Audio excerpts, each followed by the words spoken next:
café, en yo ya te puedo.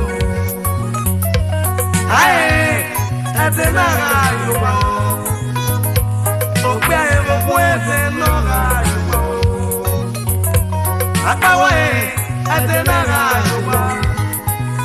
O manibu ya lo mi no ma ke. Akawa ate naga yo pa.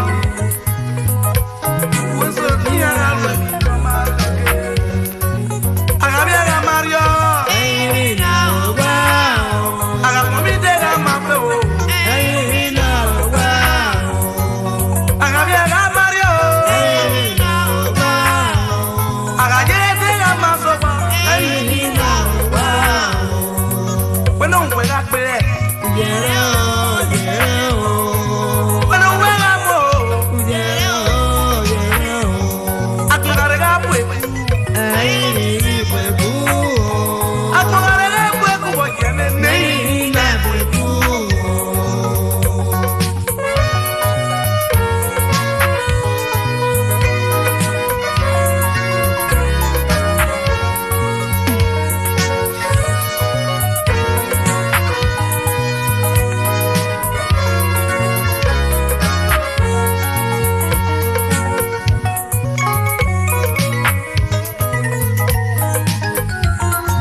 Monte, okwe mudi ameriwo.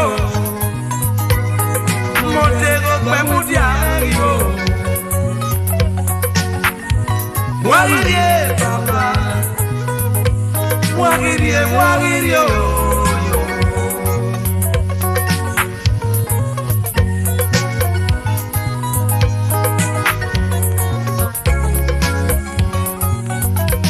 Ategari akpo, variable. Aghavbie ghamario.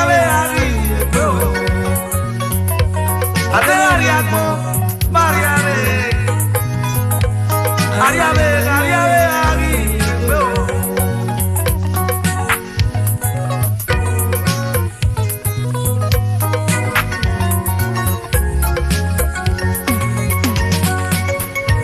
Ona magia ghamario.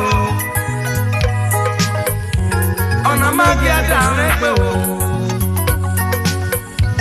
Ane wane miegi yewo me, ane ne mietari konyo edopa. Ane wane miegi yewo me, ane ne mietari konyo edopa. No kwa yo, ena kwela yo. No kwa yo. Yo, modo pa mudia na o. Modo pa mudia o. Modo pa mudia ne baba. Modo pa mudia ni ya na o. Ate ya ko variable.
Amegwamage no ikeke o. Amawi merege no yo webia. Obegwamage no ikeke o. Amawi merege no yo webia. Amegwamage no ikeke o.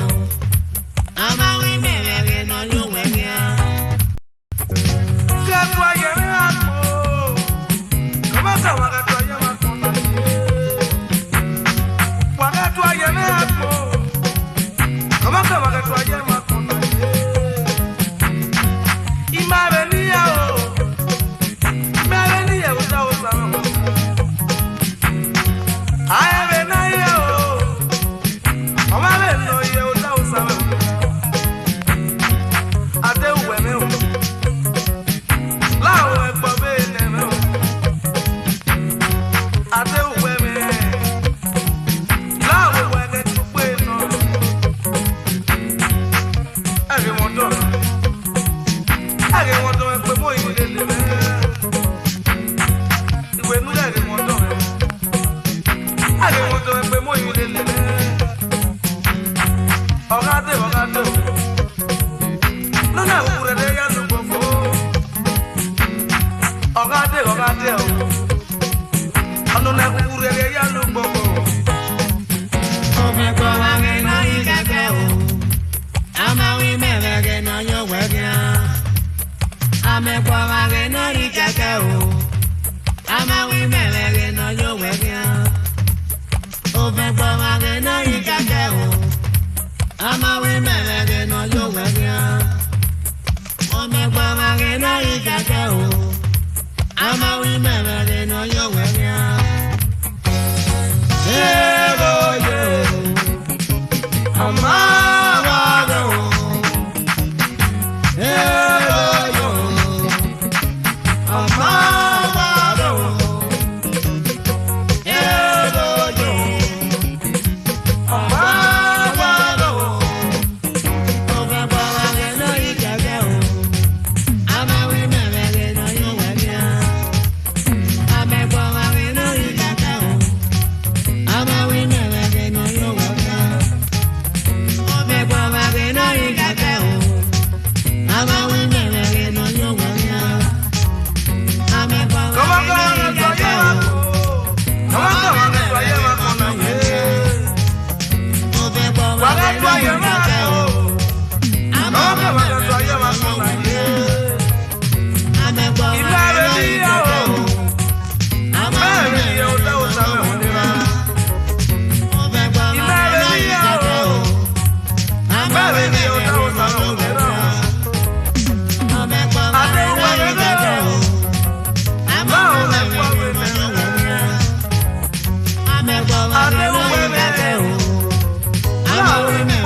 Omegwamage no ikeke o.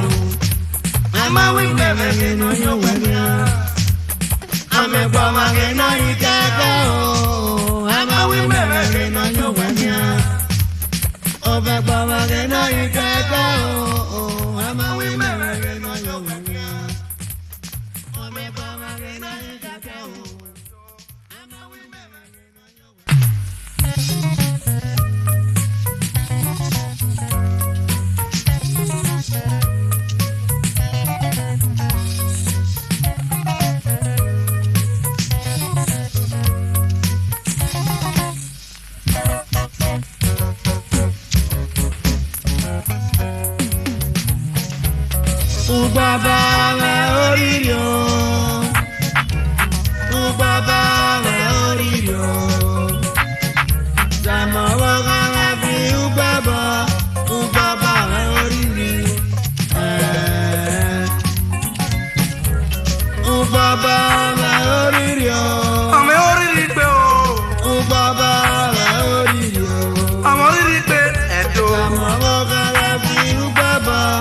Ubaba me oriri.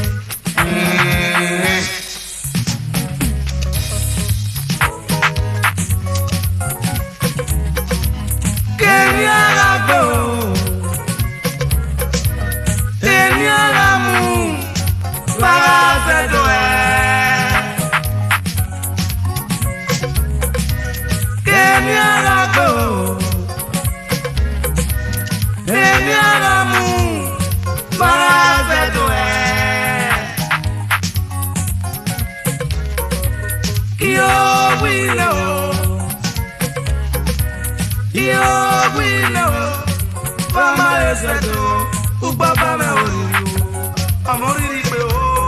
Ubaba me oriri o, amoriri pe edo. Ubaba me oriri o, samo boga na bi ubaba me oriri.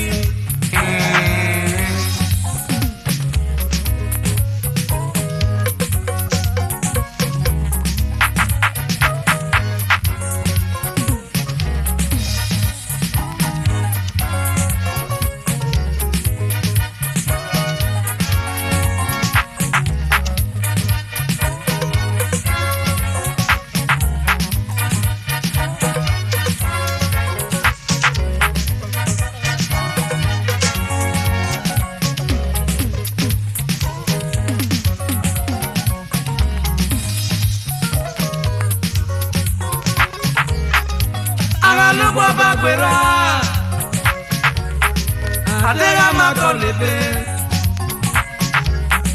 adega marie mi bo. Eyo me rayo mama. E boge o ya ode. No fie ko ga kwe o. No to se mai egwese. No to se mai egwese.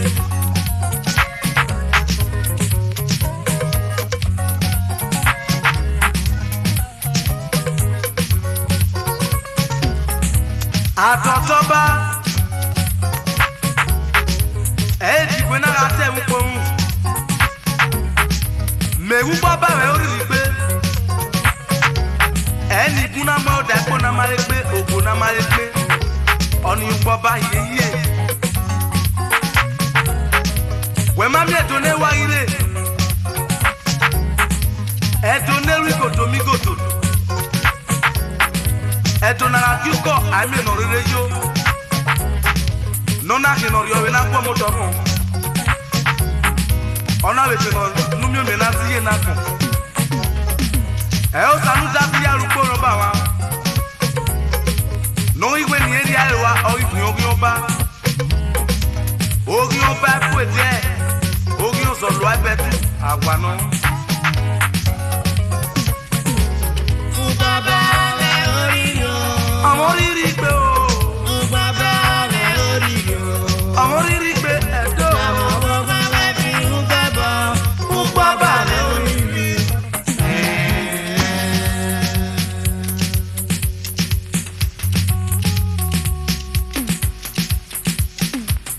yegbe wari yegbe o azo re gawo yegbe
Wayalare, iwayalare oko.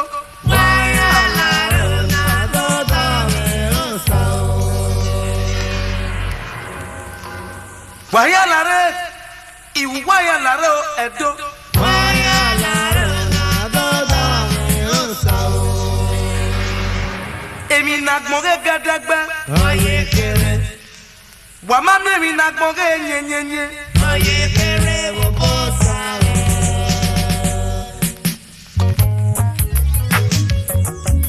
Sanera. Sanera. Osanera do mi ma find do. Sanera. Abuyi do mi ma fa o. Sanera. Osanera do mi ma fa baba. Sanera. Abuyi do mi ma fa o. Sanera.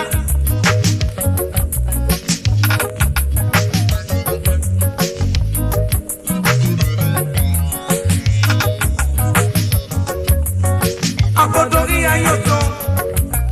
Tikpi ungi akobi wa. Ewe no sori akairo. Osane onera. Akodori ayoto. Tikpi ungi akobi wa.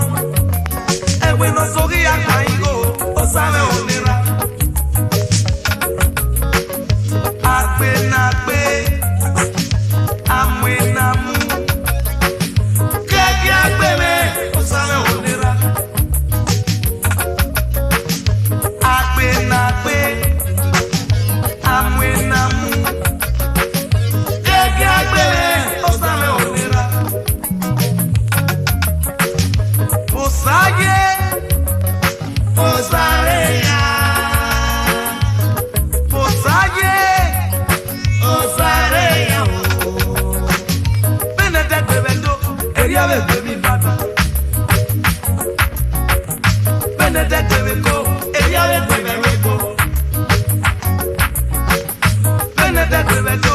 Eria bebe mi baba. Benedek bebendo. Eria bebe bebeko.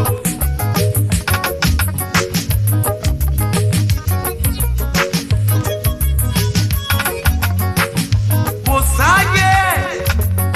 Osareya. Osaye. Osareya. Teluwe ma osanera. Mami evobori webi. Teluwe ma osanera Mami evobori webi o. Osanera.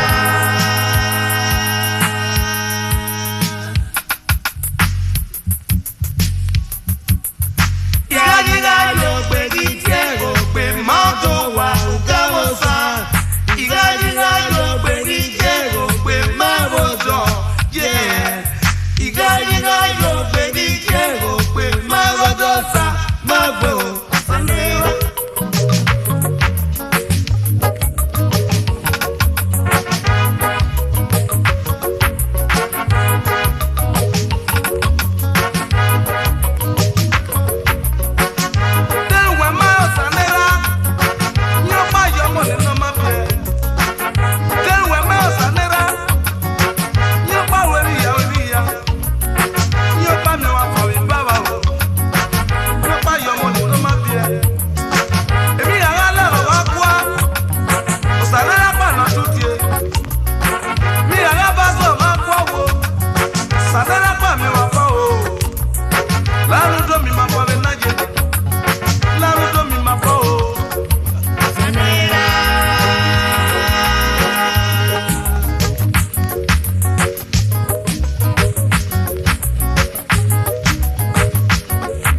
le muwato Uboga kwa ele mayuwaro aveva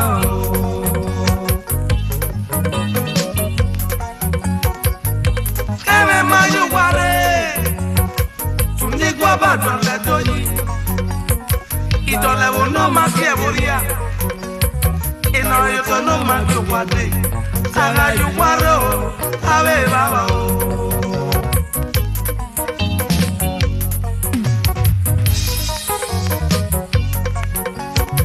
Oka ukona nakina Atazo wa atazole Eno kwa nege Kato komina ne papa Ieno imose me onerewe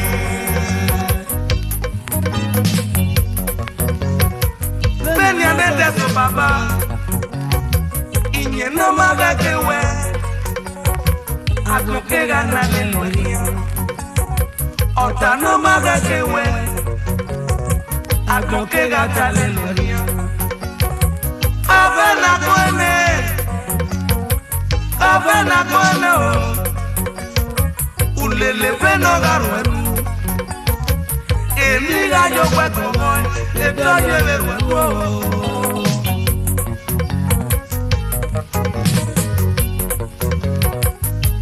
Gega tazeni le kwa kasi Omi yayi No mwina seki Aghavbie yoko Evangelist retired Captain Mike Okomina, Chairman, Oredo Local Government. Captain Okomina veo, tiene nuya minato, erunariato, New Zero.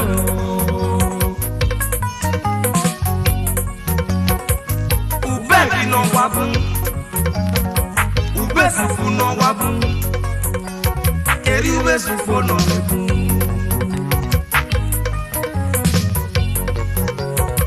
Ona eta menita ma Nalo mauve Ogari olupo Kebi kiki yano le gare Omi no komina yobo Upa Owa bawe niya Eri ogba weye Owa tuye Uwe ariye wona seluka Wami awe kino boye bani Eri owe ye Upomu ina weto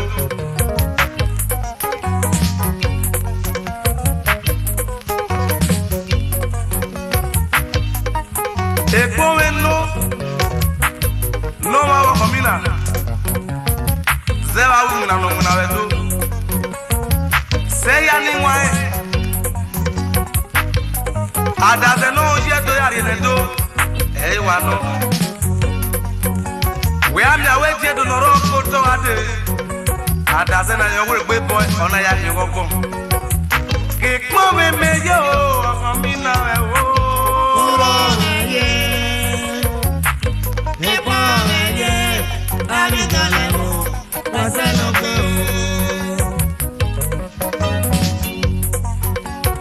Pa we lusi don lewo nagi Bawe lusi don lewo nagi Ayunu wo kuya Tata boy elele yo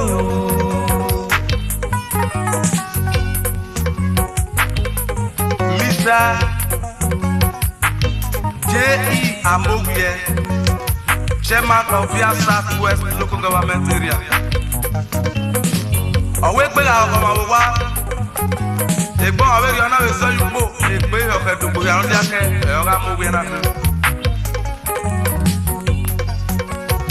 Owie gegere na Ogie egbe ukpo Agbewo enyo gie Oye yobo peki lele Eri owe besuku no bu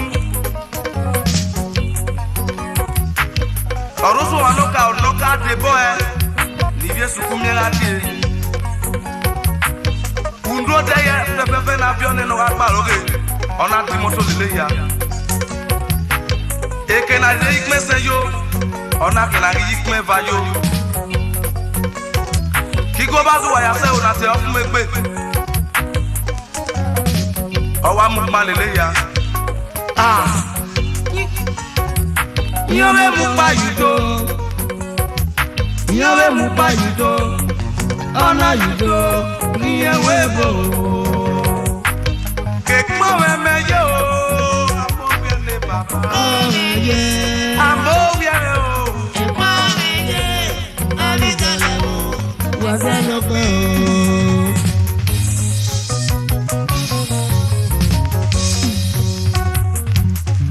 Osanera mekwe, agbida lewo lewo nageli. Osanera mekwe o. Osanera mekwe, abigale o nebo beli, osanera mekwe. Philip Ogbebo, Managing Director, Philippines Enterprises Nigeria Limited.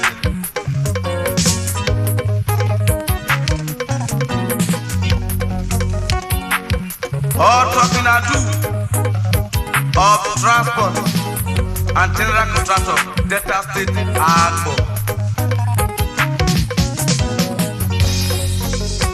Philippine Baba, Osanera mekwe, abigale o nebo beli, osanera mekwe. Franklin Esenefo, Managing Director, Esosa Farm, Enya Village. Franklin Ene Baba, Osanera mekwe, abigale o nebo beli, osanera mekwe.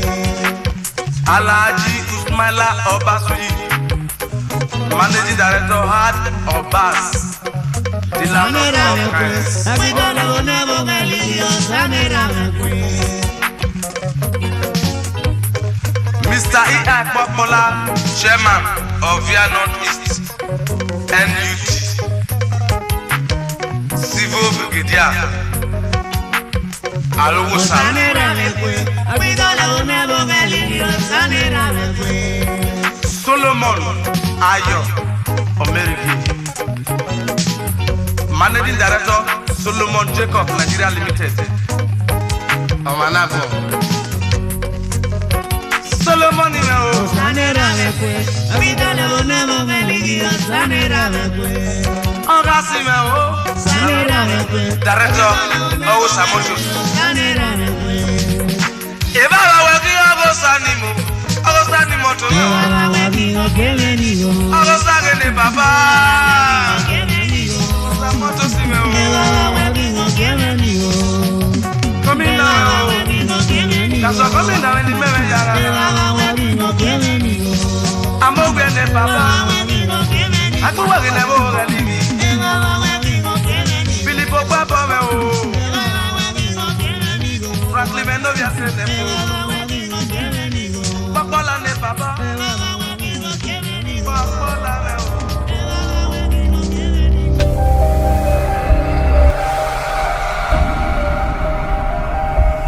Technics Audio, certainly the king of old school music.